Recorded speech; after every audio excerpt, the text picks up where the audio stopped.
There is a mountain in eastern Turkey known as Mount Ararat.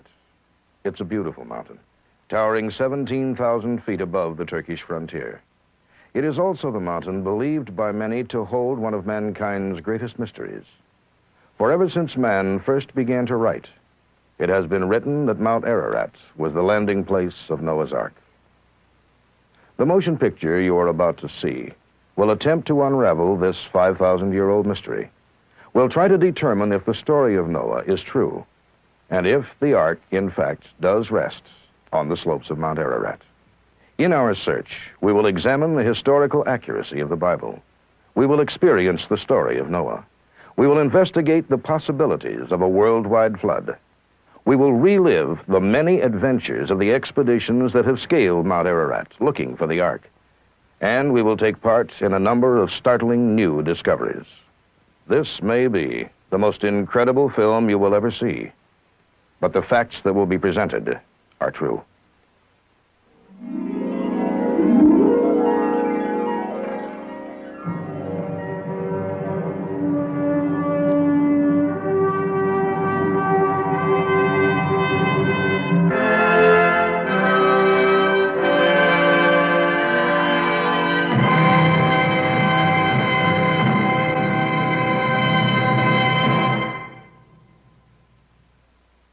It is our belief that the rediscovery of Noah's Ark and establishment of this fact scientifically would become the greatest archaeological discovery of all time. The rediscovery of Noah's Ark will bring into serious doubt some of the most important assumptions of modern science. Everyone would be shocked and startled and intrigued if Noah's Ark were found on Ararat. If Noah's Ark is there, then it shows that the Bible, even to the very earliest chapters of Genesis, is not poetry or myth, but actual history.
Over 1.5 billion living people, Christians, Jews, and Muslims, know this story, Noah and the Ark.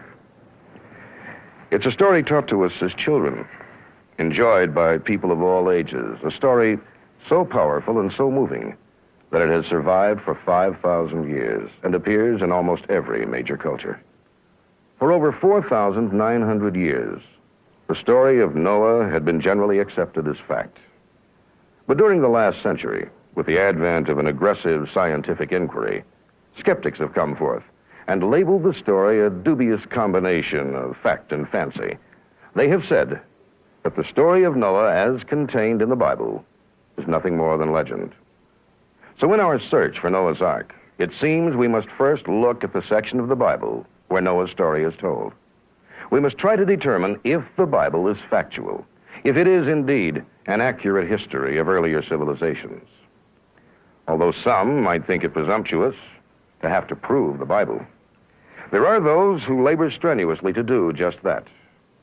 They're historians, archaeologists, scholars. And almost every day now, something is discovered which sheds new light on the historical aspects of the Bible. Genesis mentions the building of the Tower of Babel, or Babylon, in a city that thrived as a capital of the world. Archaeologists have long struggled to find the fabled tower. They now believe they have located it. Indications of a large tower, a stepped pyramid called a ziggurat, have been found in the Mesopotamian valley near ancient Babylon. Historical records show that a king did indeed undertake construction of the tallest tower of his day, only to abandon it, leaving it unfinished for centuries. Chapter 10 of Genesis is known as the Table of Nations. It is a description of the known world and its grandsons and great-grandsons ruled where. In so doing, it accurately reflects the geopolitical state of the world at that time. For a long time, the Bible alluded to an empire that archaeologists could find no proof of, until finally in 1906, Hugo Winkler uncovered some tablets in central Turkey, confirming the existence of the Hittite Empire. Genesis had said it existed. Science confirmed it. The bulk of Genesis concerns the story of Abraham, the patriarch of the Jews. Abraham is said to have been born about 2000 BC in the city of Ur in Samaria. Abraham passed out of Ur into Canaan.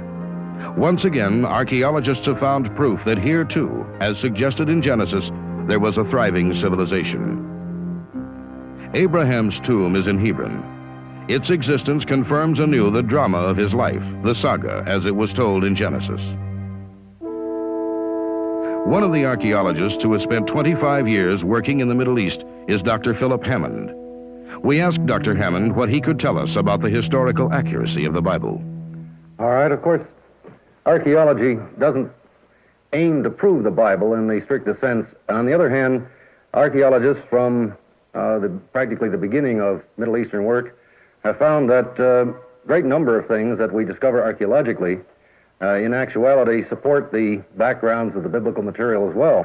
At Hebron, where we were digging some years ago, for example, we found that the site had been occupied for a very long period, and as we approached the biblical period proper, we discovered the main walls, which tied in very nicely with the biblical dating in a broad sense. A number of other sites, of course, have produced similar kinds of materials. We find at Jericho that the biblical materials tell us that the site was unoccupied for a certain period of time. It was taboo, and then reoccupied in the Iron Age, and we found that to be so at that particular point.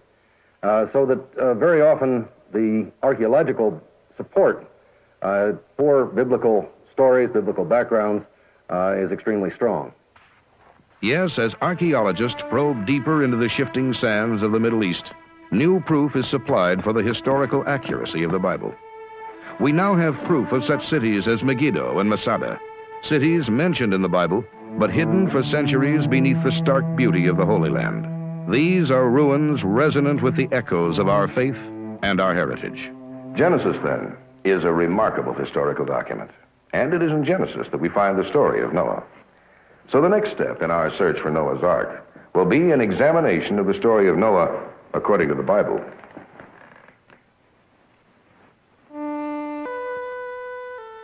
The story begins with God's dissatisfaction with the world he had created. The Bible tells us that God looked upon the world's corruption and violence, and because of man's sinful ways, he vowed to destroy the earth and all those in it. But there was one man living then that found grace in the eyes of God. This was Noah, a just man. His 3 sons and their wives lived in the land of Sheripak, a part of the Middle East now known as Iraq. We know very little about Noah. All we do know is from the book of Genesis. We are told that he and his sons, Shem, Ham, and Japheth, were men of faith, and that they resisted all the sinfulness and corruption of their day. And while others indulged in wickedness, God spoke to Noah. God told Noah to build an ark of gopher wood, to prepare it as a home not only for his family, but for a male and female of every walking and flying creature on earth. Noah was told that there would be a great deluge, a flood that would engulf all living things. Only those on the ark would survive. His instructions were to build an ark 300 cubits in length, 50 cubits across, and 30 cubits high. He was told to place windows in the ark 1 cubit below the roof, and to build a door in the side. The ark was to have 3 levels, and the wood was to be coated with pitch.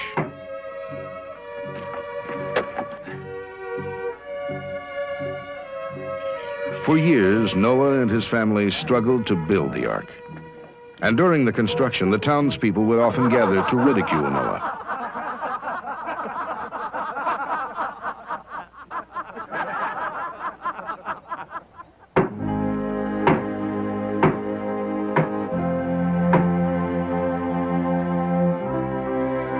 But Noah ignored the jeers of his neighbors, and finally the ark was finished.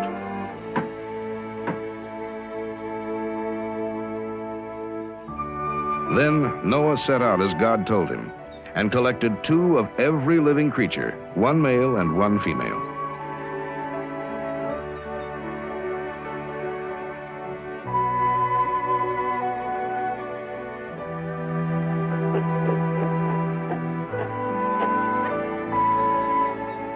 The animals came with Noah willingly. The Bible says that God communicated to the animals and told them of their impending doom. The animals knew that Noah was their friend. And as Noah continued the gathering of the animals, his family made ready for the long journey ahead. Cages were built, hay was stored, and foodstuffs were collected.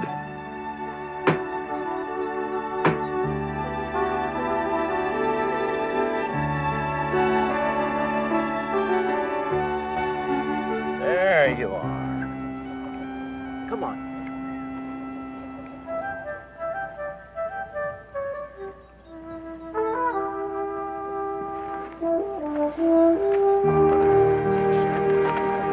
Soon the animals were gathered and the supplies were ready.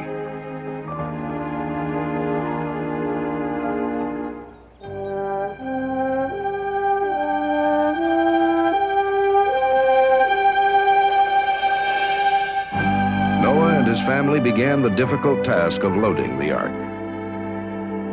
Everyone helped, or tried to.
The last of the supplies and animals loaded, Noah, his wife, his sons, and his sons' wives boarded the ark.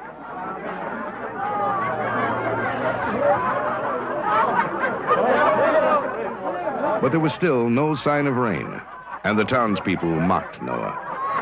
They laughed at the old man who had built a giant boat that had no rudder, no oars, no sails.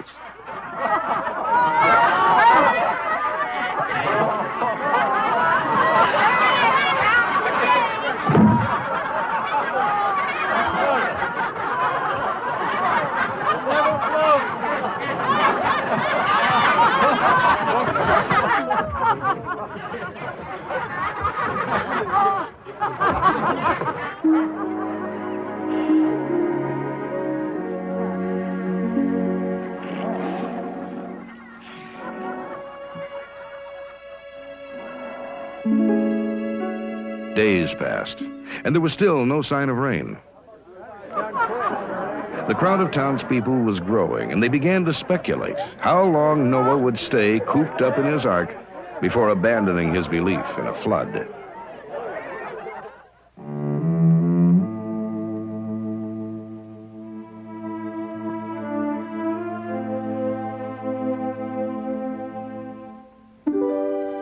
For 7 days and 7 nights, Noah and his family lived in the ark, waiting for the rains to start.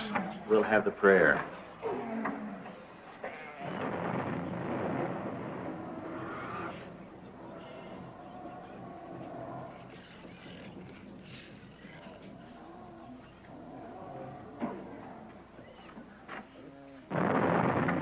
thunder.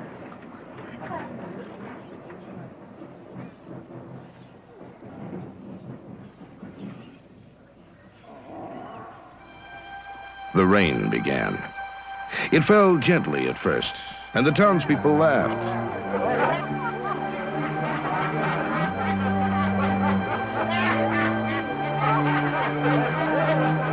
Noah, here's your flood.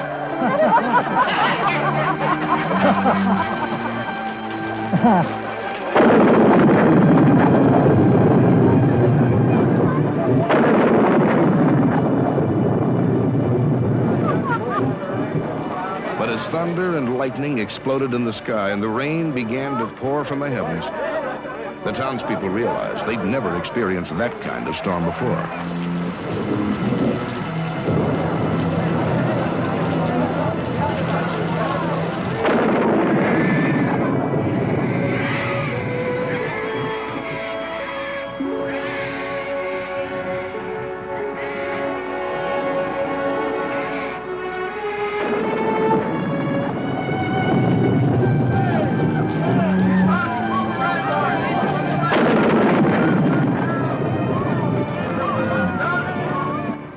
Noah and his family could hear the townspeople beating on the ark, but God's instructions were clear. Regretfully, Noah closed the window.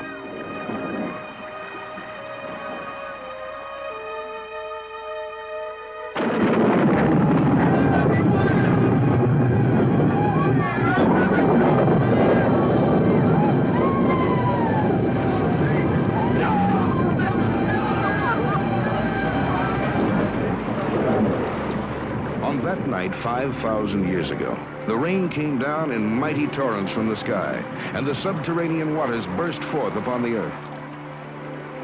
The rain fell upon the earth for 40 days and 40 nights.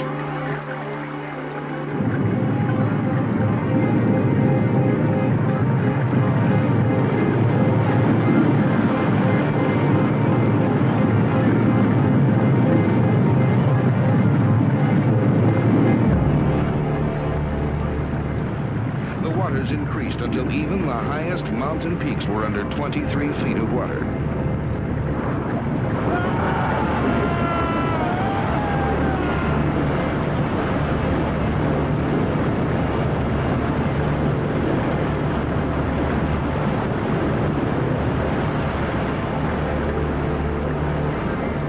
All that lived and moved on the earth perished in the great flood. All perished except those that were lifted above the waters in the ark.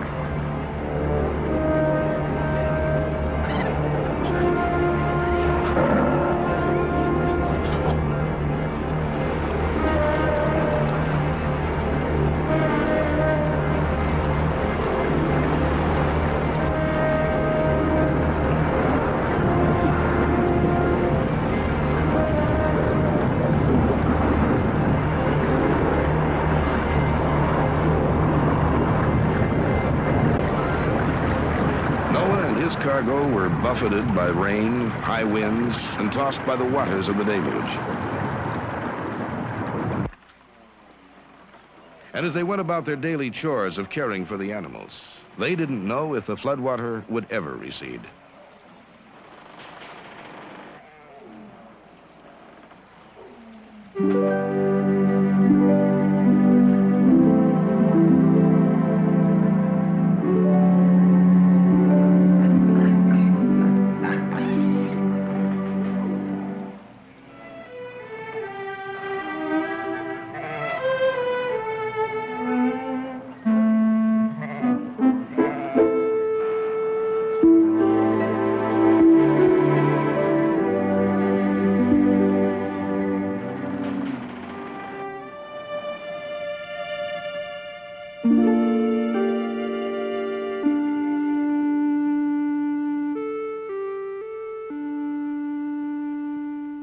On the 40th day, the rain finally stopped, and life continued on the ark.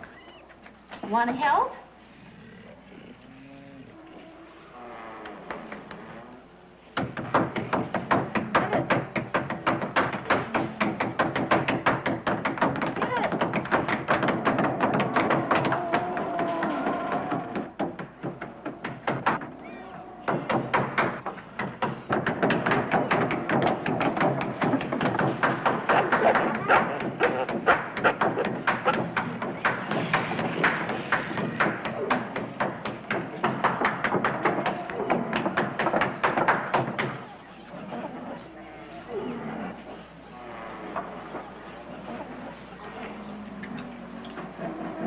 sunlight. Mother! Father! What is it, daughter? Look. Sunlight.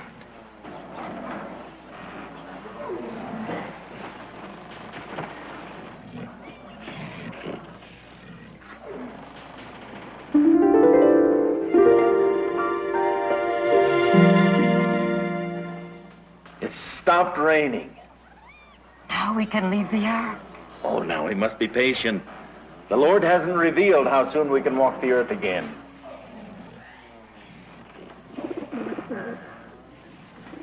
Twice, Noah sent a dove from the ark, hoping that it would find dry land and vegetation in the valleys below.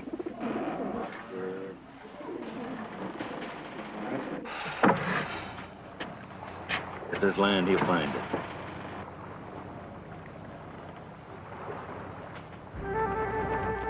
The first time, the dove returned to the ark having found no place to rest.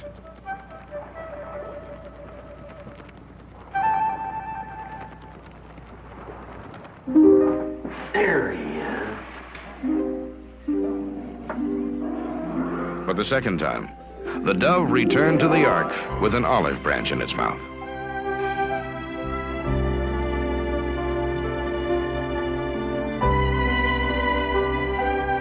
Noah had been on the ark for 5 months, floating atop the flood, before it came to rest on Mount Ararat.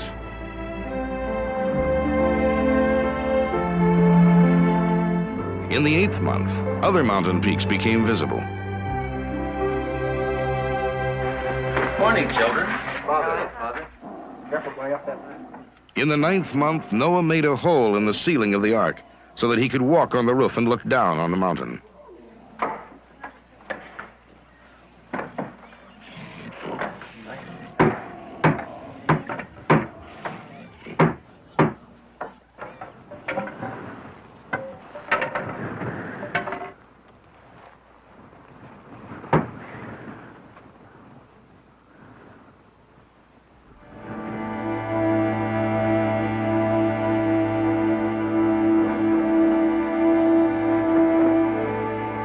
Nearly 3 more months passed before Noah felt it was safe enough to leave the ark. They had been on the ark for 375 days.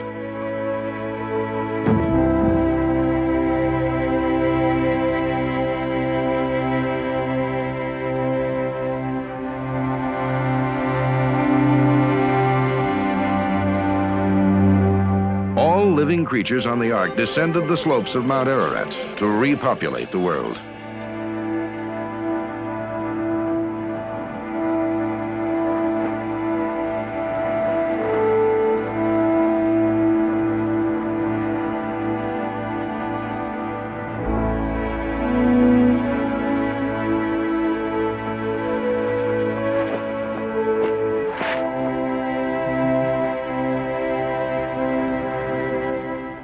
Noah built an altar to God, and for Noah's faithfulness, the Lord promised never to bring such destruction again.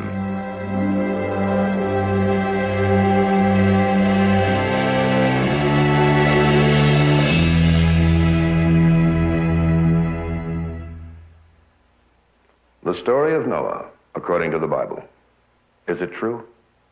Could the ark have been built so that it would stay afloat for 13 months? Would it have been big enough to carry all those animals? Was the earth actually covered with water? And finally, since the wood of the ark was soaked with pitch, wouldn't there be some evidence still in existence in the area known as Ararat? Well, those are valid questions.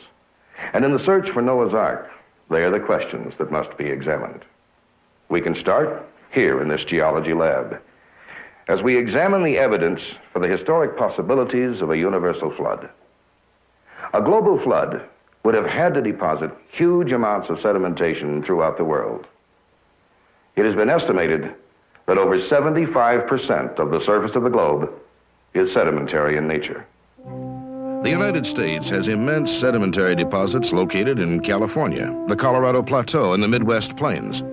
But India has the deepest known sedimentary deposits, 60,000 feet deep.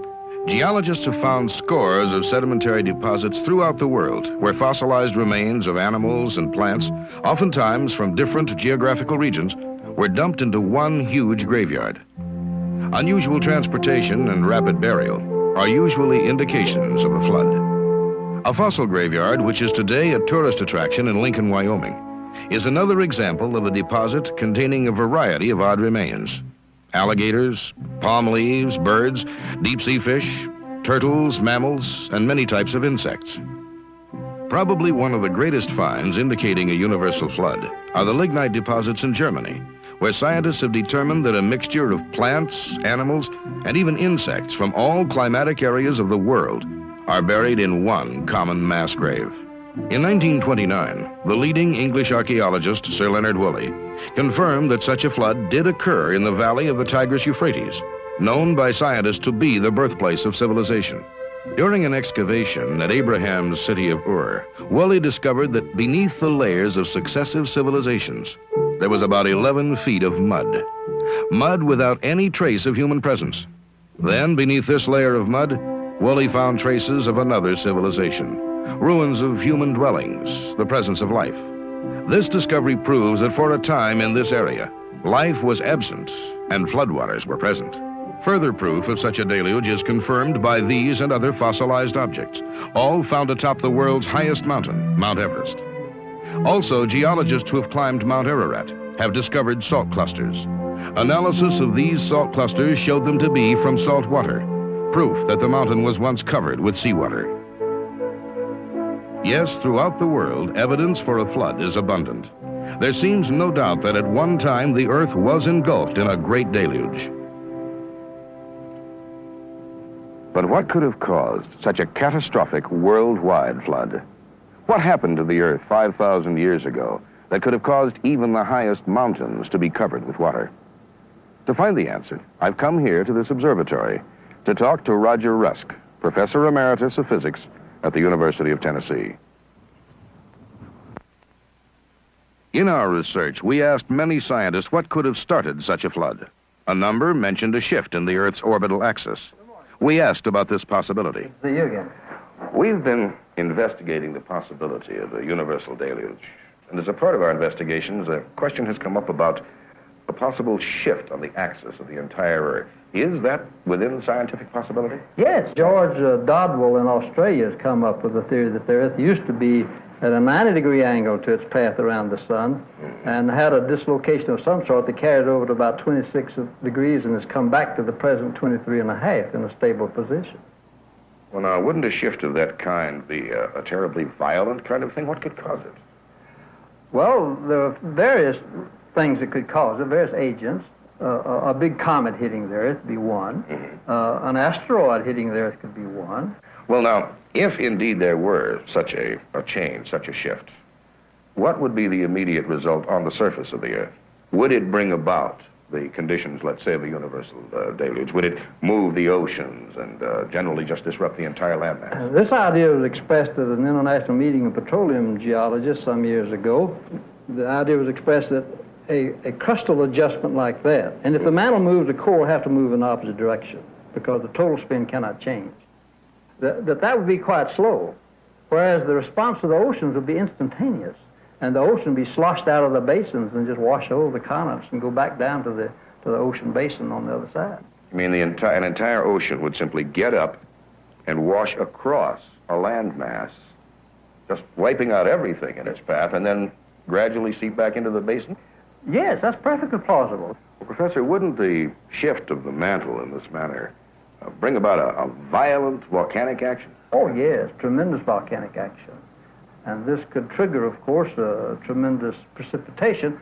You see, the Earth at that time, so long ago, probably had a canopy around it, just as Venus and Jupiter and Saturn now have. Perfectly normal state of affairs. Canopy? You mean of clouds? A complete covering of clouds, made up of water vapor and water droplets and ice crystals in the top, you see, such as our cirrus clouds today are ice crystals.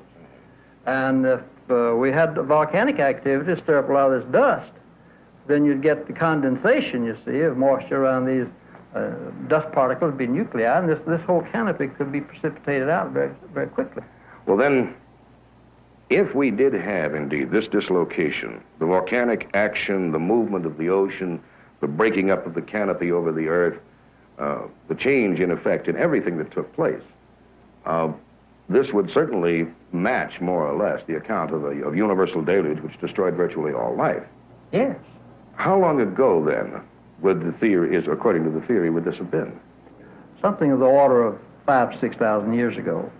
Then it does approximately match the story of Genesis. It fits very well. Fits very well with our idea of the time period between the, say, Abraham going backwards to the time of Noah. Fits very well with that. Now, that's impressive evidence. Both geologically and archaeologically, all indications seem to point to a universal deluge. But ancient man left other traces of his early days. Records like the Bible and the Egyptian cuneiform tablets tell us a great deal about major events of the past. Since we've already determined that the Bible is archaeologically accurate, let's see if the historical documents of other ancient civilizations also support the theory of a great flood. There are over 200 other cultural accounts of such an event, and in each case the flood was brought about by a supreme being. A man was told to build an ark to save himself, his family, and 2 of every living creature. The ark floated and finally came to rest atop a mountain.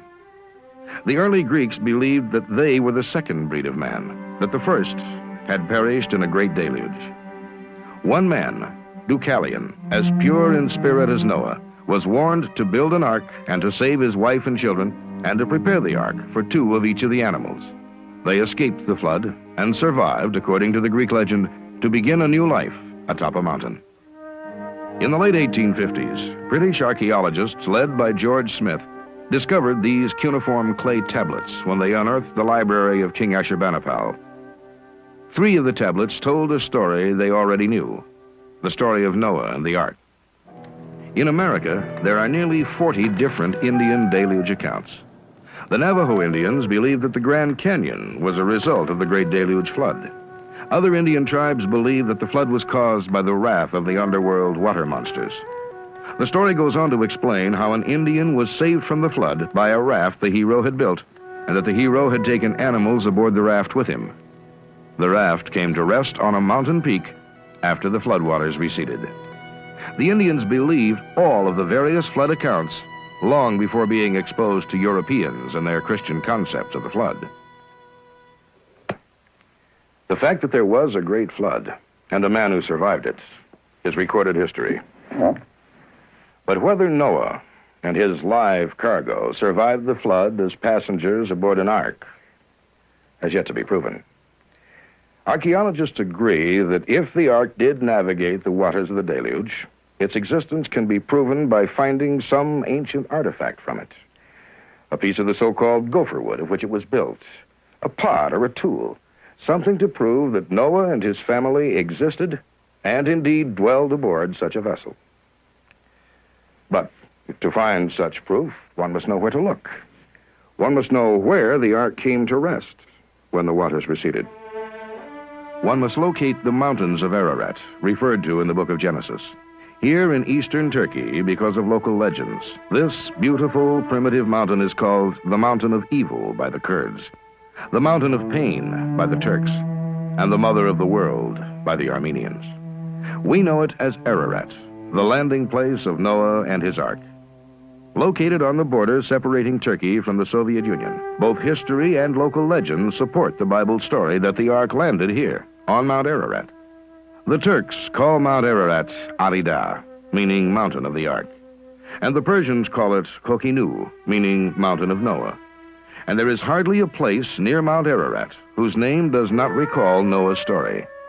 In Yerevan, a city that seems to have leaped from the pages of the Arabian Nights, scholars contend this is the location where Noah made his first home. Yerevan translates to mean the first appearance. Here at the base of the Ahora Gorge is the rebuilt part of the ancient town of Ahora, which had been completely destroyed by an earthquake in 1840. Aruri, another name for Ahora, means the planting of vine. According to historians, European vine growing originated from this area, where Noah, according to the Bible, planted a vineyard. And in the towns and villages surrounding Mount Ararat, the local people, known as the Kurds, believe that Noah's Ark rests on the mountain. The Kurds also believe the mountain is evil, and they rarely ever attempt to climb it. Ararat is a volcanic mountain, nearly 17,000 feet high, with its summit permanently covered with glacial ice and snow. Seldom is the summit even visible. Misty fog like clouds not only cover the peak, but create blizzard conditions most of the year. At lower elevations, thunderstorms are prevalent. Oftentimes, the sound of thunder is not thunder at all, but a chain reaction of echoes created as the wind sends gigantic boulders crashing down the Ararat slopes. Recent accounts exist of climbers being killed by these boulders, which they could hear but not see as they stood in the misty, fog-like atmosphere. Other treacherous aspects of the mountain are the total lack of trees anywhere for shelter or campfires, the lack of water because melting snow is quickly absorbed through the porous rocks into underground streams, and at snow-covered elevations, 100-foot deep crevasses, often not noticed until tragedy strikes. The mountain is home to some of nature's most unfriendly creatures, man-attacking wolf dogs and poisonous snakes. Mount Ararat is covered with loose, porous rock, and for every 3 steps a climber takes, he usually slips back 2. Probably the most dangerous aspect of the mountain is the misfortune of climbers setting off huge snow and rock avalanches merely by talking to each other. One of the men to actually climb Mount Ararat is John Morris. We asked him to tell us about some of the hazards he encountered firsthand. One of the most difficult things is in the area of weather. Mount Ararat is the only glacial-covered mountain in the entire region, so any of the evaporation that evaporates from the floor of the mountain does condense up on the mountain at about 2 or 3 o'clock every day. Usually in the morning, if there's no weather front in the area, the mountain is just crystal clear. It's a beautiful sight. But then along about 10 o'clock, the haze sets in, and before long, at 2 or 3 o'clock, almost every day, there's a storm up on Mount Ararat, and usually this is a thunderstorm with thunder and lightning. In fact, probably the worst thing that happened to us up on the mountain, one time 3 of us were climbing at about 14,000 feet up on the mountain, and got caught in one of these blizzards that turned into an electrical storm, and before that was over, the 3 of us that were climbing that day were actually struck by lightning. I realize most people, when they get struck by lightning, they don't do a whole lot of talking about it afterwards. In fact, for a while there, I didn't think we were going to be doing any talking about it. 2 of us, myself and 1 other man, were totally paralyzed from the waist down for hours, just lying there in the snow. The 3rd man had amnesia, in shock, just walking around, bumping into rocks. Really, he didn't know who he was or where he was. He really didn't know you couldn't walk right through a rock. He didn't know anything.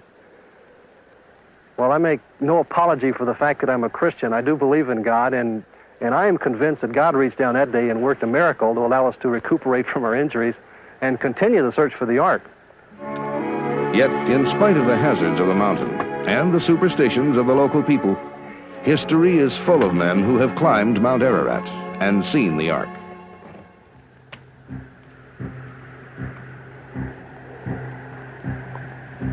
Accounts from 700 years before the birth of Christ relate to the experience of pilgrims climbing Ararat to scrape tar off the sacred vessel from which to fashion good luck omens.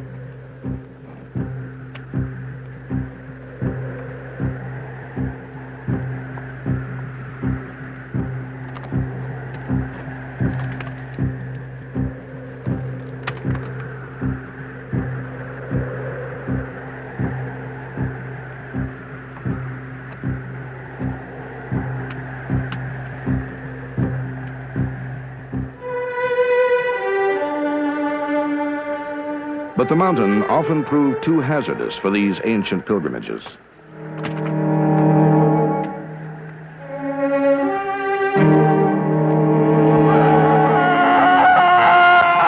Men seeking the Ark began to meet with grave misfortunes, some cataclysmic, so the pilgrimages ended.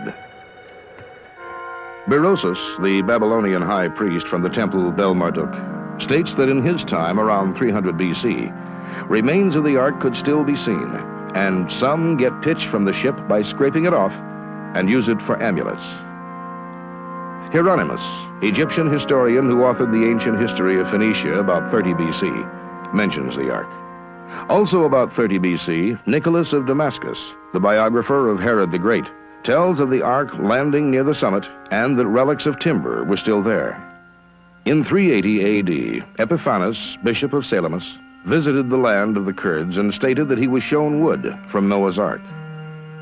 In the snow of Mount Ararat, wrote Armenian historian and world traveler Hyphon, one can see a black spot that is Noah's Ark, which he himself saw in 1254. Even Marco Polo, the renowned world traveler, wrote about Noah's Ark's presence on Mount Ararat in 1269 A.D. Early history notes many such sightings of the Ark. But it hasn't been until recently that most major expeditions have scaled the dangerous slopes of Ararat and brought back proof of the Ark's existence. The reason, apparently, is the glacier. Mount Ararat is covered with an icy, snow-packed glacier. And for long periods of time, the summers are not warm enough to permit a sufficient meltback for climbers to reach the summit.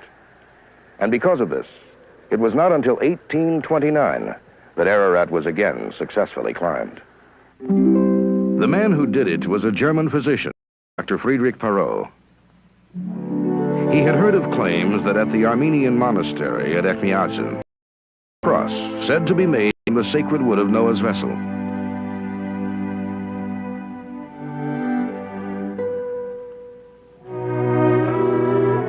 Perot described the cross as being of a reddish-brown color, measuring about 12 inches by 9 and about an inch thick. After seeing the cross, he journeyed up Ararat to the 7,000-foot level. There he visited the St. Jacob Monastery.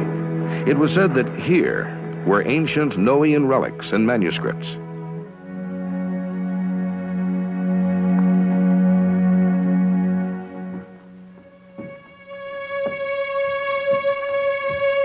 The monastery contained priceless remains of Noah's great voyage. Once he had finished in Ahura, Perot continued on and successfully reached the summit of the hazardous Mount Ararat, but never sighted the Ark. Then, just 11 years later, in 1840, there was a massive earthquake.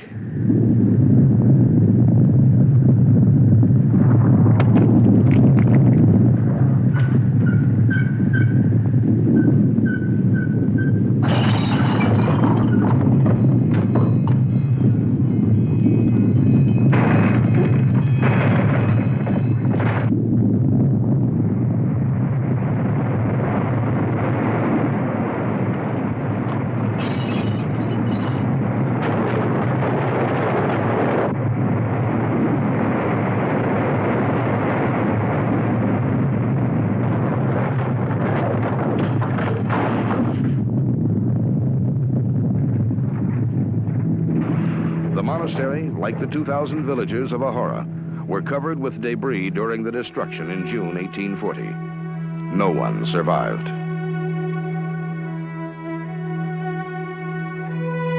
Immediately after the earthquake, which caused death and destruction to all villages surrounding Ararat, Turkish authorities sent several teams of workers up the mountain to build protective barriers against avalanches. One of these teams reported the discovery of the forepart of a very old ship jutting out of a glacier. The expedition reported seeing the Ark 14,000 feet up Mount Ararat. They reported seeing several stalls and cages in the exposed interior of the great vessel. The Turkish report stirred additional overseas interest among scientists of that period.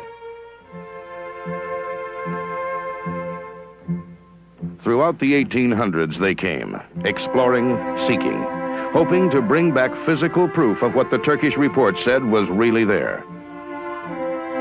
Hermann von Abik conquered the Ararat summit in 1845. Colonel Kadzko of the Russian Army reached the peak in 1850.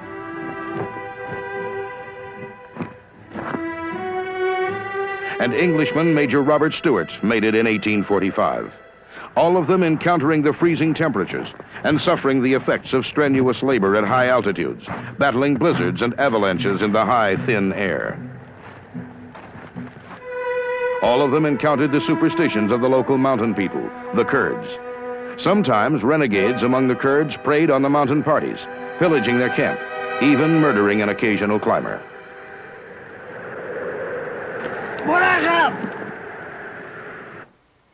A strange and mysterious tale next emerged out of Ararat. A tale only pieced together some 70 years later. I asked Pastor Harold Williams of Shreveport, Louisiana, to fill in the details of this extraordinary drama. Pastor, when and where and how did you meet Haji Yerim? It was the year 1915.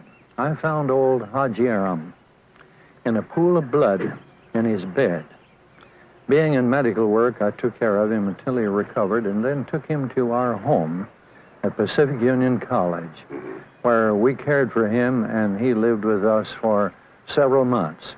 Near the close of that time, he told me the story of 3 atheists who came wanting to find Noah's Ark, but they pretended to be Christians.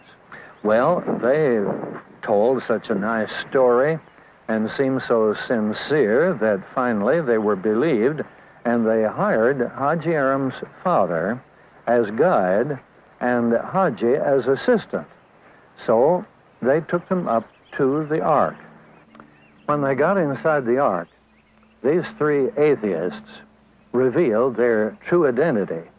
They had claimed to be earnest Christians. Instead of that, they were atheists, hoping to prove there was no Ark up there. Well, they were so enraged that they took their hand axes first and started chopping, but they couldn't cut that wood. It was nearly as hard as rock. Then they started to kill these 2 men, their guides. Then the younger one of the 3 said, "Stop. How will we ever find our way back again?" So they cut themselves and exchanged blood and took a blood oath that if any one of the 3 ever revealed the truth, the other 2 would kill them. Then they told their guides that if they ever told anything about what had happened, that they would kill them, that they would keep tabs on them the rest of their days. I understand, sir, that sometime later there was an Englishman who said that he'd been one of the people there. Yes.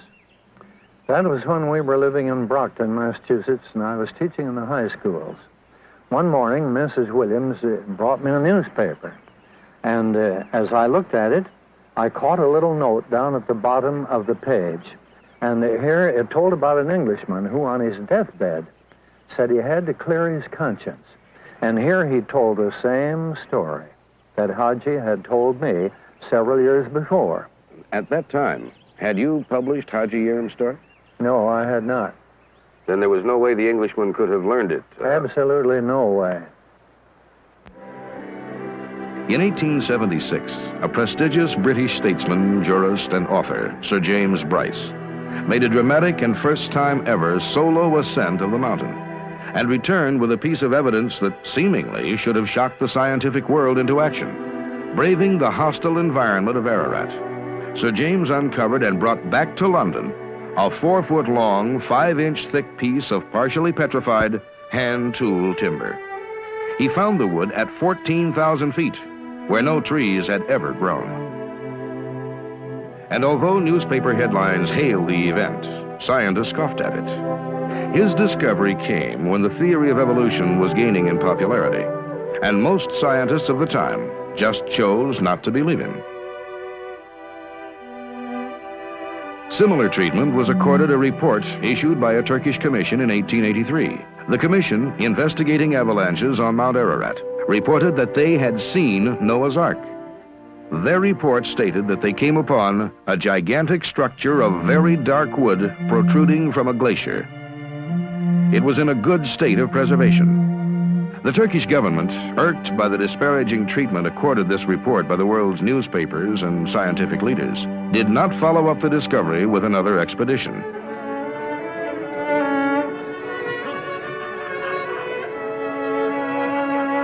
Despite this, 4 years later, another world traveler announced he would mount an expedition and attempt to locate the Ark.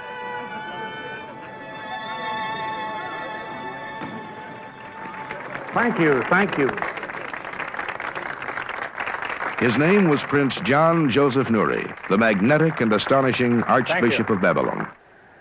He began his ascent of the sacred mountain in 1887.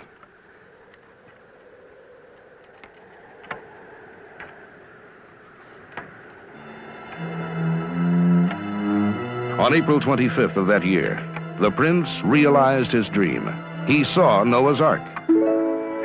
Prince Nuri reported that he found the Ark wedged in the rocks and half filled with snow and ice, that it was made of dark beams of very thick wood. His story further corroborated the 1883 Turkish newspaper account. Prince Nuri had hoped to return to Ararat to mount a major expedition. One of his proposals was to take the Ark to the Chicago Exhibition, the World's Fair of 1893. Nuri, however, was never able to gain financial support for this major expedition he longed to lead to Mount Ararat. The prince's secret, his route to the Ark on Mount Ararat, was lost forever when Nuri died unexpectedly from pneumonia. The next story to surface in the search for Noah's Ark took place in 1902, when as a boy, Armenian farmer Georgy Hagopian was taken to the Ark by his uncle. Illustrator Alfred Lee interviewed George Hagopian, and we asked him to recount the story to us. George Hagopian was about 72 when I first met him in 1970. When he saw Noah's Ark, he was living in Turkey. He had been born at Lake Van, and he and his uncle would take their sheep and goats across to Mount Ararat every summer and graze their flocks on the mountain, as the Kurdish people do today. Every summer they go above the heat of the desert to graze the flocks in the meadows up there.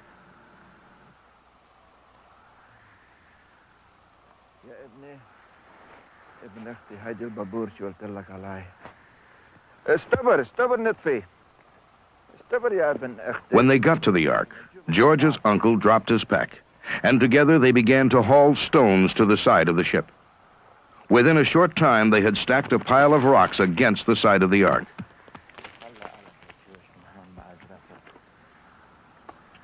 Grabbing Georgie by the arm, his uncle said, "You are going on top of the Holy Ark." He put Georgie on his shoulders and said, "Grab the edge and pull yourself up."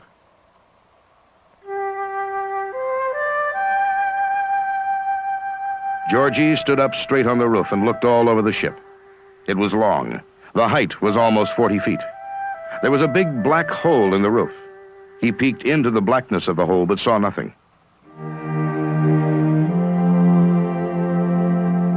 Georgie then pulled a piece off the Ark. It was made of wood. The grain was visible. He didn't see any nails. It seemed the whole ship was petrified wood. He remembered the roof was flat, with the exception of a narrow raised section running all the way from the bow to the stern, with many holes in it. His uncle told him these were holes for air. Georgie told him he was afraid, so his uncle let him come down.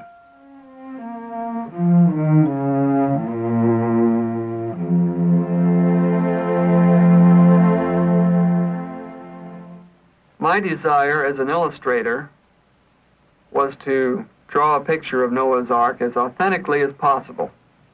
When I went out there, I told him that I was very keenly interested in his guiding me in illustrating what he had seen. It took 1.5 years. I'd go between Eastern Shore, Maryland. He lived in Easton, and I lived in Washington. I'd go back and forth, and I would work on these sketches. I'd go over the tapes and all the pages of notes and sketches that I had. Finally, after 1.5 years, I brought this picture out to him. He took the pen out of my hand and made these scratches right here. He said, "You neglected to put some rocks right here," as I remember it. But he said, "The rest of this, to the best of my memory, that's what Noah's Ark looked like."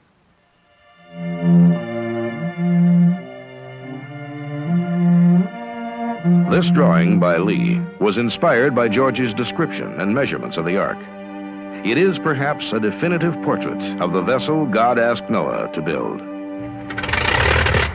The next reported sighting of the Ark was in 1916, when 2 Russian aviators saw the remains of the Ark while flying over Mount Ararat.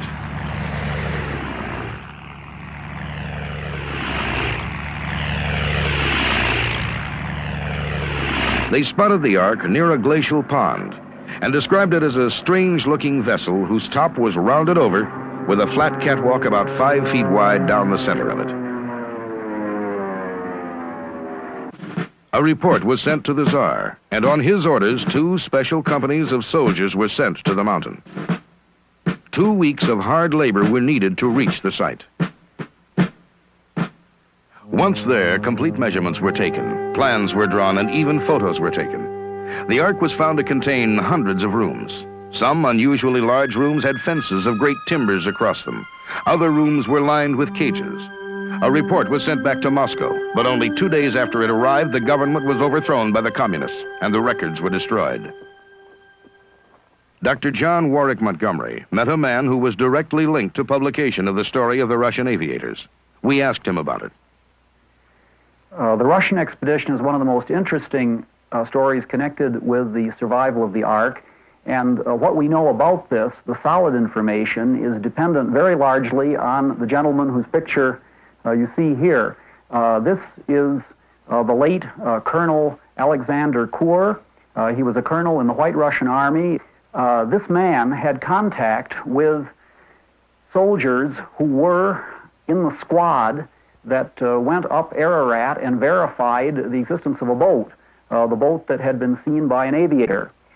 Colonel Kur mentions in a sworn statement that he knew a Lieutenant Ruzhansky, whose brother, a sergeant who had archaeological training, was actually a member of that squad. Colonel Kur also was responsible for the first publication of this information. I had contact with Colonel Kur myself a year or so before his death in Menlo Park, California.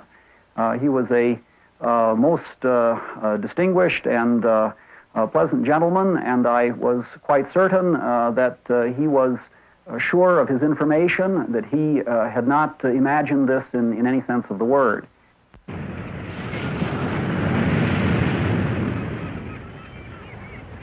The story of the Russian expedition served as confirmation of the George Hagopian sighting in 1902. Based on information gathered from these sightings, our next step in the search for Noah's Ark took us to Southern California. This is a marine laboratory set up to study the oceans and the ships that sail on them. We've come here to see if these scientists can tell us anything about the possible seaworthiness and navigability of Noah's Ark. But before we can do that, we must know the design and the approximate size of the Ark. This drawing, as you know, was made by Fred Lee after extensive interviews with George Hagopian. But throughout the ages, artists and historians have had different concepts of the Ark. Prismatic rhomboids, pregnant sampans, or simple great-hulled vessels. However they conceived the Ark, they knew the Ark must be large enough to hold 2 of all the animals of the world and be stable enough to sustain the violent seas of the Great Flood. Even though artists and historians have had many different ideas about what the Ark looked like, based on the eyewitness accounts of the Russian expedition and George Hagopian, together with information from the Bible, we believe this model is an accurate representation of Noah's Ark. Now, as to size, God's instructions to Noah were to build the Ark 300 by 50 by 30 cubits. A cubit in ancient days was a measurement of the distance from a man's elbow to his fingertips, anywhere from 18 to 22 inches. Using the smaller measurement, 18 inches, we can estimate that the Ark Noah built would have been 450 feet long, 75 feet wide, and 45 feet high. It resembled a long rectangular box, a rectangular box larger than 20 college basketball courts. It was the largest wooden ship ever built by a man in any age. Shipbuilders have discovered that the Ark's length to breadth equals a ratio of 6 to 1, meaning it would be a slow-moving vessel, but one of the most stable vessels ever built. So stable, in fact, that the U.S. battleship Oregon, built around the turn of the century, was designed with the exact same ratio. The Ark design ratio also means greater capacity, greater safety in operation, and always calls for a smaller crew. Dr. Henry Morris, a former professor of hydraulic engineering, has done a great deal of work in connection with the Ark of Noah. We spoke with him in his office. Dr. Morris, we've been studying the design of the Ark with an eye to its seaworthiness and its stability. And the question is very simply, would it have been a stable craft? Yes, as far as we can calculate, it would, in terms of the forces, the hydrodynamic forces involved, that this would be very stable. In fact, you can show that the balance between the buoyant force and the gravitational force and the wave force and so on would be such that the Ark would right itself if it were tilted anywhere up to 90 degrees, anywhere from 0 to 90 degrees, in other words. The righting effect would be such that it would just come right back up again. It would be practically impossible to capsize. Using the information given to us by Dr. Morris, we took our model of the Ark and placed it in the test tank at the Marine Laboratory. When subjected to the irregular waves generally found on the ocean, the Ark was deemed not only seaworthy, but exceptionally stable.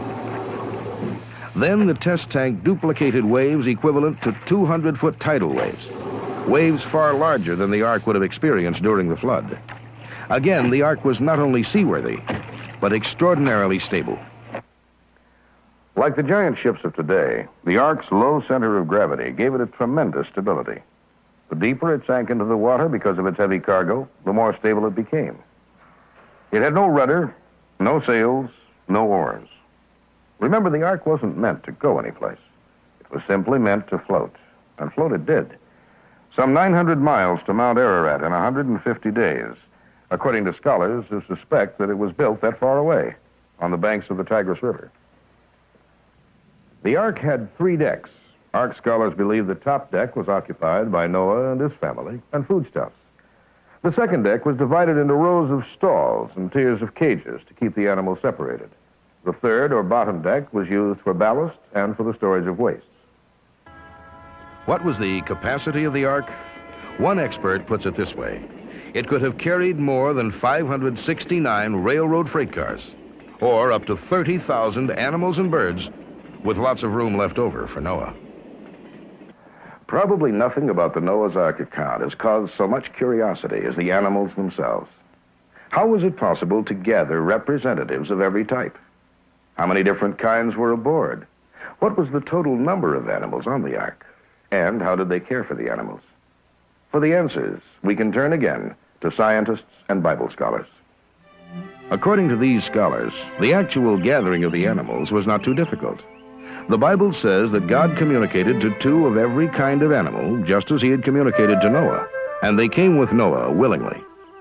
The animals, it is said, were given a premonition of the great flood to come, and they knew that Noah was their friend. How many animals did Noah load onto the Ark? No one can be sure. There's no way for us to know exactly how many species there were in Noah's day. But many scientists agree that the number would fall somewhere between 1,544 and 2,392. How did Noah and his family feed and take care of approximately 2,000 animals? Scientists have pointed out that with 2,000 animals aboard, it would mean that during a 12-hour day, each member of Noah's family would have to feed 1 animal every 3 minutes. In his book, The Genesis Flood, Dr. Morris examined the problem of caring for the animals. We asked him about it. How would 8 people feed and care for 2,000 animals for 13 months? Of course, many people have raised that question as an objection to the whole story, that it would be just impossible to care for the many thousands of animals that might have been on the Ark. At least a reasonable possibility would be that these animals had the ability to hibernate, as many modern animals do. For example, the bear and many other animals can escape bad weather by the process of just suspending most of the bodily functions. Sort of a dormancy, state of suspended animation almost. So I just suppose that perhaps as the temperature began to get cold and the skies got dark and the noise of the thunder and the waves and so on outside, after the animals had once been installed in their cages and fed, but then they just sort of went to sleep for most of the time during the year. Now, of course, occasionally Noah and his family would have to feed them, but it wouldn't necessarily have been an overwhelming task for the 8 people on the Ark to take care of the animals when most of the time they were hibernating. So based on all available evidence, we know that the eyewitness sightings of the Ark correspond with modern-day technical, scientific, and biological information. That the Ark and its live cargo were capable of surviving the Great Deluge. But people were still skeptical. Where is the proof, they asked? Where is the evidence that the Ark still rests on Mount Ararat, waiting in cold storage under 17.5 square miles of ice and moraine? They wanted physical proof that the Ark existed. They wanted a piece of the so-called gopher wood for examination. So the expeditions continued. This photograph of an Armenian monk was taken in 1933 by Los Angeles radio station KFI reporter Carveth Wells. He was sent to the Armenian monastery at Etchmiadzin in Turkey to verify whether Dr. Perot had actually seen a cross made from the Ark's wood in 1829. What he saw was a cross, reddish in color, 12 inches long. It was the only known relic from Noah's Ark in existence at that time. In 1938, world-famous newspaperman and chronicler of the bizarre, Robert Ripley, joined the search for artifacts from Noah's Ark. Ripley, writer of the popular Believe It or Not series, with a readership of 80 million in 38 countries, had gained an impeccable reputation over 30 years for never having been proved wrong. In his worldwide expeditions to 198 countries, Ripley traveled to Borsippa in Iraq and found the famous Tower of Babel. While in Iran, Ripley noted that 1/4 of the area of Iran is a barren desert, which is cracked into odd-shaped polygons. He went on to explain that these cracks were caused when the waters of the Great Flood dried up. In Damascus, Ripley found what natives believed to be the tomb of Noah. The sick would often visit the tomb, hoping for miraculous cures. Later, during World War II, American flyers flew hundreds of flights over Mount Ararat, taking off from the Allied bases in Tunisia and going to Russia in a major attempt to keep the Red Army supplied. Several times during those years, reports surfaced saying that airmen had seen the Ark locked in the glacial mass below. One of these sightings was reported in a 1943 edition of the U.S. Army paper Stars and Stripes. Australian and Russian flyers also reportedly saw the great vessel, partially obscured, covered with ice and snow. After World War II, many Russian flights continued over Mount Ararat. Errol Cummings, Ark scholar, met Dr. Donald Liebman, a man who had first-hand knowledge of these Russian flights. Well, Dr. Liebman and his wife came to our residence in Farmington, New Mexico. In Dr. Liebman's interviews with us, he strongly emphasized the fact that the squadron leader indicated they had had an expedition year after year from the years 1937 through 1947. And then again, another expedition in 1948. No question about it, as far as he was concerned.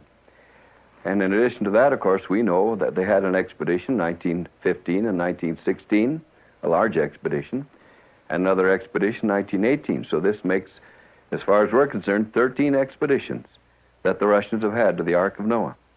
He gave us quite an accurate account of his experience. He had met the officer of the USSR Air Force who had done the flying over a period of years from 1937 to 1947, 10 expeditions. And then he was shown, when Dr. Liebman met this man in Hamburg in 1947, he was shown 3 of the photos taken. And he had drawn a sketch for us of one of the photos that was presented to him by the platoon leader from the Russian USS Air Force. And this is that sketch. It shows the Ark at about 14,000 feet, more or less, with the prow of the ship showing about 80 feet of the prow showing. And the prow apparently is in a small cirque or small body of water, seated on a cliff. And incidentally, this sketch corresponds with many other stories that we have. This is the interesting thing. So that we feel that there's authenticity to all that Dr. Liebman had to say and to the story of the Russian flyers. In 1952, an American pipeline engineer working in the Middle East similarly saw a portion of the Ark exposed on the face of Mount Ararat. George Jefferson Green was on a reconnaissance mission looking for oil sites, traveling in a helicopter when he saw the great ship protruding from the rocks with only one side exposed. Reaching for his camera, Green directed the helicopter pilot to maneuver the craft as close as possible to the huge structure below. Closer and closer they edged, while the excited engineer recorded his discovery on film.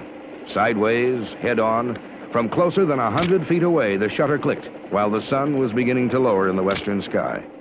Green took what turned out to be 6 extraordinary photographs, or so his friends say. For Green, who transferred to a mining operation in British Guyana, was murdered. All of his belongings, including the valuable photographs, disappeared.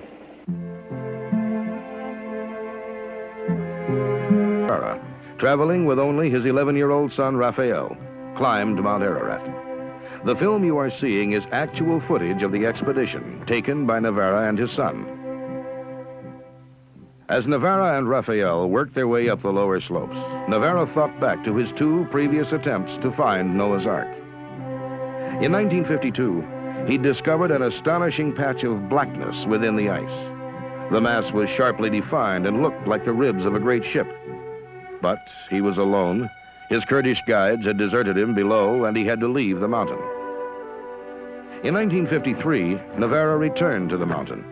He found his way fairly easily, climbing to within 100 yards of the timbers. But boulders, perched precariously above, rolled down at the sound of his voice. He was able to get about 20 yards closer when suddenly he felt faint. He couldn't coordinate his movement in a crevasse.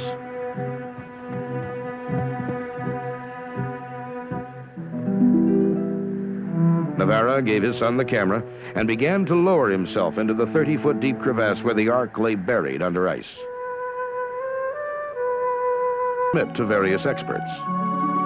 What Navarra had taken from the glacial vise of Mount Ararat at an elevation of about 14,000 feet was a 5-foot hand-hewn and squared piece of timber. Yes, he had found wood, but was it a piece of the Ark? Ark scholars generally agree that the Great Flood occurred about 5,000 years ago. So if Navarra could test the wood's age and determine that it was in fact 5,000 years old, then he could be sure it was from the Ark. To test the wood, Navarra visited special laboratories in both the United States and Europe. One of the many experiments performed was to date the wood by means of carbon-14 testing. But after a number of carbon-14 tests had been performed, the dates obtained varied from 1,300 to 1,700 years, far short of the 5,000 years which had been so eagerly expected. Carbon-14 is an extremely popular testing procedure. However, its accuracy has come under some criticism recently. Dr. Melvin A. Cook, former professor of metallurgy at the University of Utah and a 1968 Nitro Nobel Gold Medal winner, explains. As far as this particular wood is concerned, I believe that one would have considerable difficulty in dating it. First, the sample has undergone a lot of different environment, like the mountain is a volcanic mountain. It's been in glacial terrain and subject to ion exchange. It's partially fossilized, which means that it's changing its composition. We know that whenever a sample of this nature is involved in conditions like that, it shows anomalous dating. For instance, mollusk in water, salt water, living mollusk can show dates 3,000 years old, as though it had been dead 3,000 years. Bristlecold pine, subject to environments similar to this in which this wood has been taken, always dates by the radiocarbon method less than it really is. Just contamination of the sample would make it impossible really to date that by the radiocarbon method. If we can't rely on the accuracy of carbon-14 to test the Ark relic, what kind of test can be used to accurately determine the age of Navarra's sample? Navarra was certainly faced with a problem. He not only needed to know the age of the wood, but other information, such as its geographic origin. Navarra selected a group of prestigious scientific institutions to determine what test should be performed. The group consisted of the National Museum of Natural History in Paris, the National Center of Scientific Research in Madrid, the Center of Forestry Research and Analysis in France, the Department of Prehistoric Studies at the University of Bordeaux, and the world-famous Cairo Museum. The scientists chose 4 testing methods which could be easily cross-referenced, methods which had already been used to date such ancient wooden artifacts as King Tut's coffin, Egyptian canoes, and ancient wooden tools. The tests selected were the degree of lignite or coal formation, cell modification, gain in wood density, and the degree of fossilization. What did these impressive scientific centers learn about Fernand Navarro's sample? Well, the gain in wood density and degree of fossilization tests showed the sample to be around 5,000 years old. The other 2 tests produced an age of 4,484 years plus. In other words, the 4 tests agree. The wood is as old as the Ark itself. To find out more, we spoke to Richard Bliss, ad hoc professor for the University of Wisconsin system. I have in my hand a very unique piece of wood brought down from the mountains of Ararat by Ferdinand Navarra in his search for the Ark. And it comes from a quercus oak tree that was probably 5 feet in diameter and 150 feet high. The interesting thing about this oak is that this is precisely the kind of tree that we would expect growing in the Mesopotamian valley where Noah built his ark. I have here several pieces of wood. This is a piece of yellow pine, which is a fairly soft wood, and this is our white oak or quercus. I want to point some things out. First of all, you can see quite distinctively that the annual rings, the light-colored and the dark-colored rings, tell us something about the growing season. But notice this here, the tight structure of the cell structure of this piece of wood. There's something very interesting about this because the vessels in this wood are almost plugged with a fiber called Tyros fiber that makes this virtually waterproof. This is precisely the kind of thing that Noah would have had to use to build his ark. It is interesting to note that this piece of wood and this piece of wood are identical. And this is the wood that Ferdinand Navarra brought down from the mountains of Ararat. What do all these tests prove? Well, that the sample is old enough to fit the biblical flood account. That the wood grew exclusively in the area where Noah is believed to have built the ark. And that it was definitely a piece of wood hewn and waterproofed by a man. Now, this is where Fernand Navarra discovered his wood, at slightly under 14,000 feet up the northwest side of Mount Ararat. Although most Ark scholars agreed Navarra had found wood from the Ark in 1955, disagreement arose about the location of the Ark. Based on earlier eyewitness accounts, many people continued to believe that the Ark rested here, above the 15,000-foot level. So Ark scholars theorized that perhaps the Ark had been damaged in an earthquake, broken in 2, with the main part of the Ark continuing to rest here at 15,000 feet, and the broken remains found by Navarra scattered here. But they had to be sure.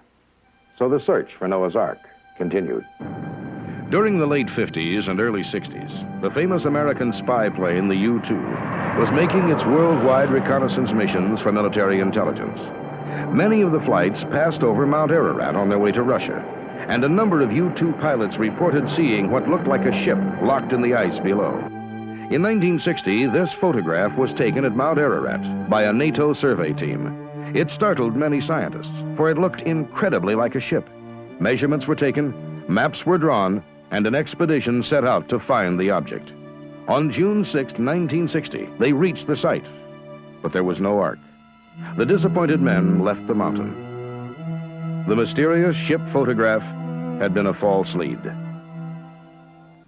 Then, in 1969, Fernand Navarra decided to climb the mountain again. The famous French explorer who'd startled the world in 1955 by finding wood agreed to join the Scientific Exploration and Archaeological Research Team, known as SEARCH. Navarro wanted to prove that he could lead another expedition back to the same Ark embedded in the glacial ice pack on Ararat. and, hopefully, recover some more wood. After retracing Navarro's steps up the treacherous mountain, the search team struggled to locate wood in the same crevasses where Navarro found his 1955 wood. But the crevasses were not melted as deep as they were in 1955, and no wood was found in them. Then, Navarro decided to probe the bottom of a small pond adjacent to the artifact ice pack. The team's probing poles did not reach to the bottom. Next, Navarro started probing a small runoff stream from the pond. At 11:15 on July 31st, 1969, Navarro and the search team struck pay dirt. 5 pieces of wood resembling planking, with the longest piece nearly 17 inches long. This new additional find confirmed Navarro's discovery, and for many scientists proved conclusively that Noah had indeed stepped forth onto dry land here on Mount Ararat. The 1969 expedition supplied new evidence to support the broken ark theory. After finding the wood by the pond, scientists determined that a part of the ark was caught in a moving ice floe and was continually moving within the glacier. So if the ark was here, on the northwest side of the mountain, and if, during the earthquake and volcanic eruption of 1840, it was broken in half, then approximately half of the ark slid down about 2,000 feet to another ledge, leaving wood planks strewn in its path. The other half, probably the front, remained intact, wedged in the rocks above. This explains why, at times, the ark appears to be protruding from the ice intact. And this explains how Fernand Navarro was able to find wood from the ark here. Since the 1969 search expedition, much more evidence has been found to support this theory.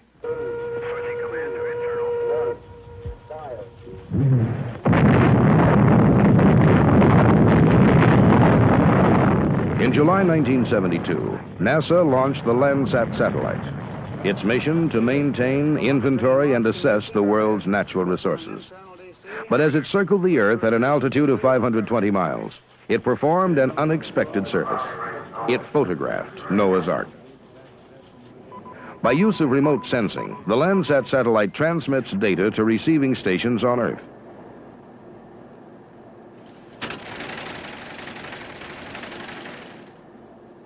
The information is stored on videotape, then electronically transferred to film negatives from which photographs can be made. We traveled to Sioux Falls, South Dakota, and visited the Eros Data Center, the government facility for handling and storing these photographs. This is the main reproduction center here at Eros. As you can see by the way I'm dressed, conditions within this center must be very carefully controlled as to temperature, humidity, but most particularly dust. They have to be, in order to maintain the integrity and the incredible accuracy of the Landsat imagery. In a few minutes, this machine will produce for us what appears to be a picture, but what is actually built-up imagery of the data sent by the Landsat satellite. With it, we can use our own eyes to try to determine what it is that rests near the top of Mount Ararat. This photograph of New York was taken by the Landsat satellite. But Eros also stores photographs taken from the Skylab Orbital Laboratory and U-2 flights. All 3 are used by scientists to help us better control the use of our natural resources. This is the Landsat satellite photograph of Mount Ararat. It's remarkably detailed, considering it was taken from an altitude of 520 miles. Unfortunately, visual evaluation alone could never tell for sure whether the Ark is on the mountain. The examination of photographs is not the only means of evaluating the information we've received from Landsat satellite. There is also the technique of computerized electronic analysis, as practiced here in this laboratory. Dr. Waltz, nice to see you, sir. How are you? Now, what do we have here? We have an image from the Landsat satellite. This particular image has the Turkish border. This is the whole Turkish frontier area? Right. This is an overview of the entire scene. Now, would it be possible to get this enlarged so that we could get a closer view of Mount Ararat itself? Yes, we'll magnify this particular area right there. Dale, would you go ahead and punch in the commands?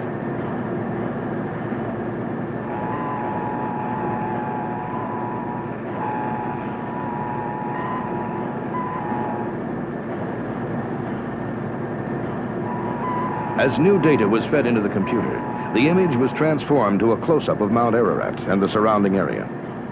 Based on all the eyewitness sightings of the Ark, we knew that this area was most likely the location of the Ark. Dr. Waltz then inserted a cursor in the shape of a rectangle around the suspected area. The computer was then asked to make a 6-time magnification of the area. The blocking effect you see is the result of this magnification. Each block or pixel, also known as picture element, represents 1 acre of territory. Next, we took our cursor, moved it to the electronic window of the suspected area. The cursor was then reduced to the size of a pixel and inserted into one of the blocks.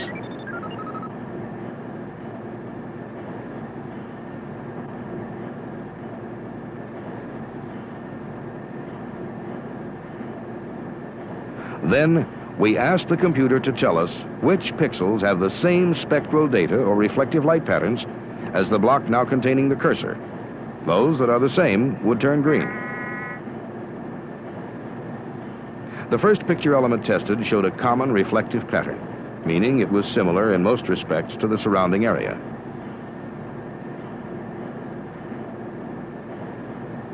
Next, we moved the cursor to the location described by the eyewitnesses.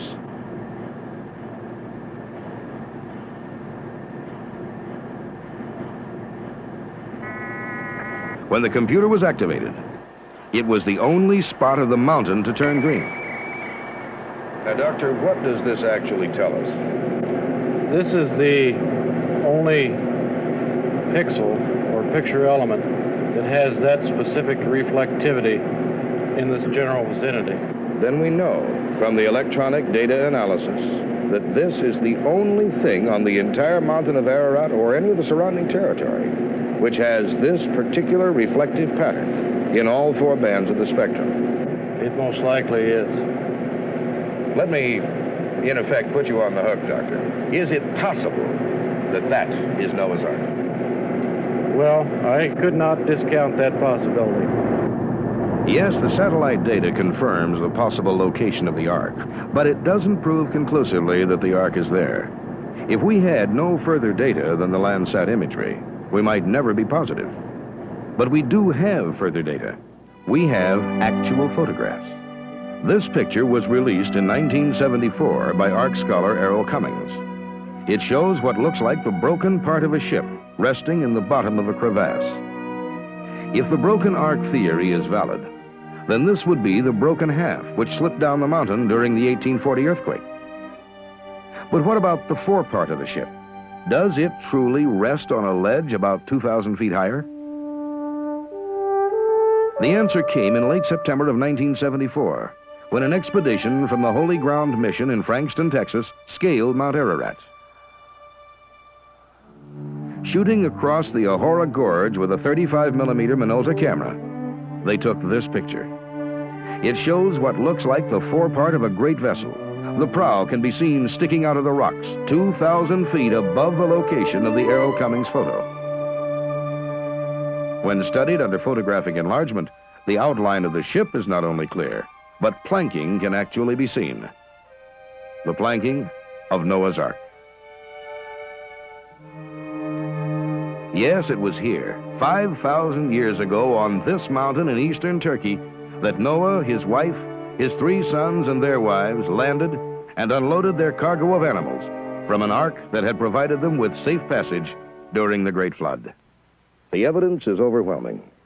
We have the biblical accounts, historical accounts, the local accounts of the villages around Ararat, the eyewitness sightings, the discoveries of wood by Fernand Navarra, and the scientific tests. We have seen how the scientific community has carefully examined every aspect of the Ark account. The conclusion is that the greatest story in the Bible, Noah and the Ark, is impeccably true. The Ark is here all right, on this mountain. We could send teams of archaeologists up there right now and attempt a major excavation. But that day must wait. The Turkish government has banned all travel and expeditions to this great mountain.